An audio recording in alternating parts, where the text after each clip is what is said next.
Hi, this is Lisa. It's Sunday, July 28th, and I'm starting week 3 here in Costa Rica.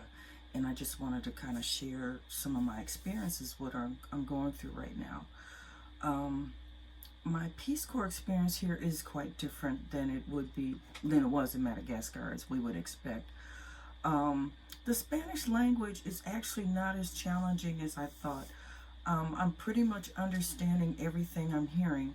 The trouble is when I have to respond, I'm not responding in Malagasy anymore, thank God, but I'm still having trouble. Some of my verbs like yegar and yevar, I keep mixing up.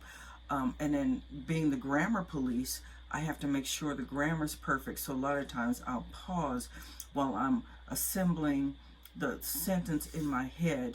And that was a problem I had with Malagasy. And one of the tricks that I learned to get around that was just to think about some sentences that I say a lot and then nail those so that I could just in my go-to, like something like I'm still studying Spanish. Can you please repeat it more slowly?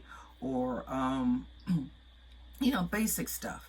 And I'm working on that. And I've made some. I went to the Office Depot yesterday and bought some 3x5 index cards, and I'm just making flashcards to work with to help me study so that I won't have to think about the words. They'll just come to me, and it's getting better. And I've got the most wonderful Spanish instructor named Liviette. She's dedicated only to me. She's riding me pretty hard. She's giving me homework every day, and it's not like just do this work. It's like, okay, Lisa, I want you to talk to Cecilia, who's my host mom, ask her these questions, and then tell me what she said. And I have to record my answer and then send it to her on WhatsApp.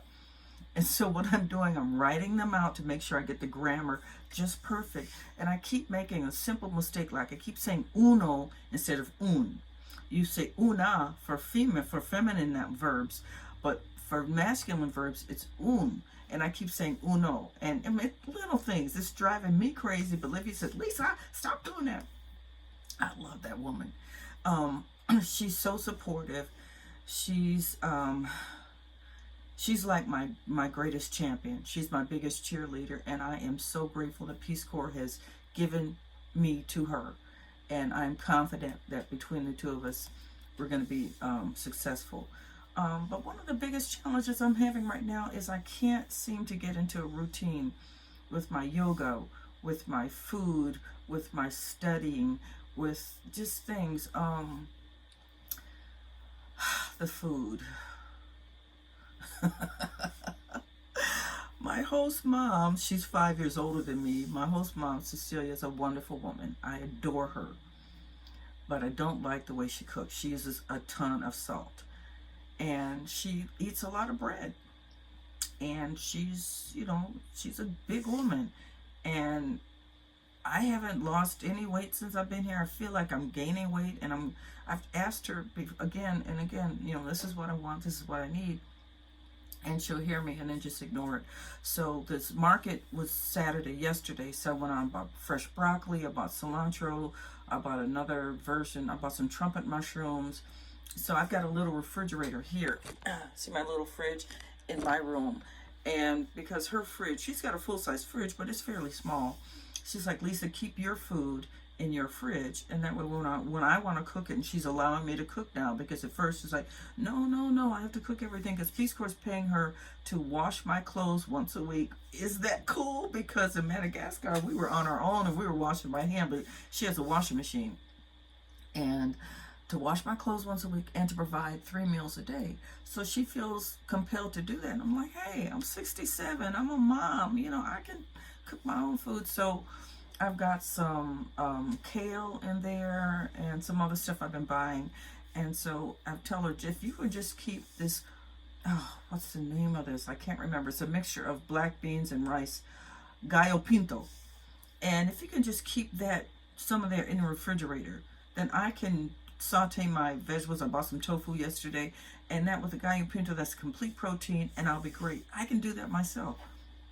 So she's realizing that she can pretty much she doesn't have to worry about me. And it's taken a couple of weeks to get her to realize that. So we're fine. Think she and I are coming into rhythm, and my diet, which normally consists of a lot of vegetables with some legumes and maybe, you know, some starch in there, instead of just the Costa Rican typical diet is mostly just beans and rice, a lot of rice.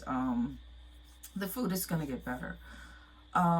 Yeah, Peace Corps got us pretty much on lockdown until week 5. We're not supposed to go into San Jose alone. That's the capital city, which is about 10-minute ride from here. It's really close.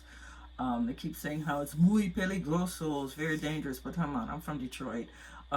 San Jose does not appear to be dangerous to me, and I can handle myself. As I said, I'm from Detroit, and so I'm gonna be good and wait. I mean, I could easily get on a bus here and go into San Jose, and who would know?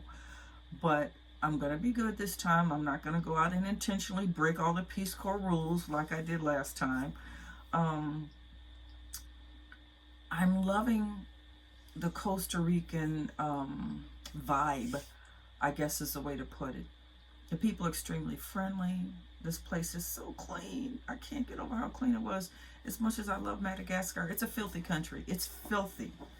People just throw waste everywhere and there's no one to pick it up, and they don't seem to notice. It's their norm. And I used to walk around the street and it's just saying, damn, sometimes I would just want to come and just rake up all this trash and debris that gets stuck under the bushes and it's down in the gullies and everything. The roads, we took a field trip here on Friday. We went about 2.5-hour ride from here to meet a couple of the volunteers who were northwest of where we are now to see where they're living. And the roads are excellent, excellent condition. So that was really nice to see, especially as compared to Madagascar. The national road system in Madagascar is poorly maintained, but that's a political issue.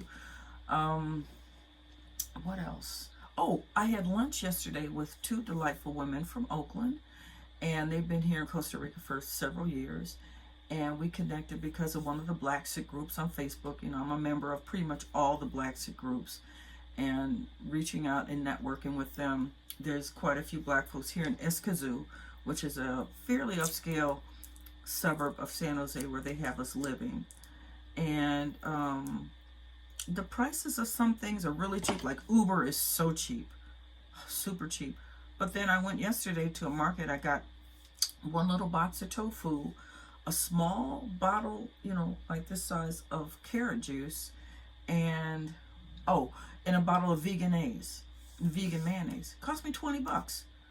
Oh, but this was an upscale supermarket. They have everything. There are cheaper supermarkets here. Sadly, most of them are owned by Walmart, and you guys know I do not do Walmart. I do not do anything owned by Walmart. So I can make my own vegan mayonnaise. You know, I just have to get an immersion blender. I was going to bring one with me, but I decided not to, and I get one here cheaply. And so I'll be here for the next 2 weeks, next 10 weeks. Then we swear in, and then we go to our permanent site. And right now I have no idea where that site's going to be. We'll find out week 9 where we're going to be placed.